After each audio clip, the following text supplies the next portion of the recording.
החזון שלנו בתור רשת זה פשוט מאוד להביא כל אישה לעצמאות כלכלית. אנחנו פה כולנו בשביל הכסף, בשביל שכל אחת תצא עם מקצוע מוביל, מקצוע רווחי, אחת שתצא ותעבוד ותכניס פרנסה הביתה. זה בעצם עבודה שמחברת המון אלמנטים ונותנת לנו אופציה לפגוש המון קהל חדש, ליצור קשרים נהדרים עם המון אנשים וכמובן להתפרנס בצורה מאוד מכובדת.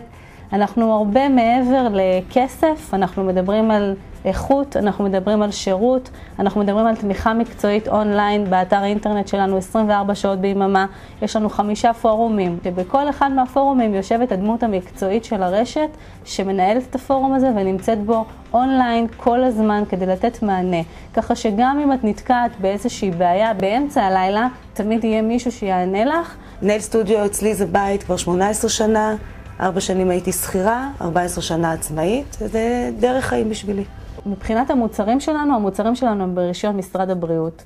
זה דבר מאוד חשוב, כי אנחנו עוסקים בבריאות ובטיפוח, ואחד מהדברים החשובים שיש לתת עליהם דגש, זה שהמוצרים שאנחנו עובדים איתם לא יפגעו בבריאות הלקוחה, ומהפן הזה נייל סטודיו מאוד מקפידה על אישורי משרד הבריאות לכל המוצרים שלה. היום את יכולה לעבוד מהבית, את יכולה לפתוח לך מקום קטן, חדר עבודה, את לא צריכה יותר מזה, אפשר לעבוד בתוך מספרה, אפשר לעבוד במכוני יופי, בסלוני קלות, אפשר לפתוח מכונים רציניים, כל אחת כמובן לפי השאיפות שלה.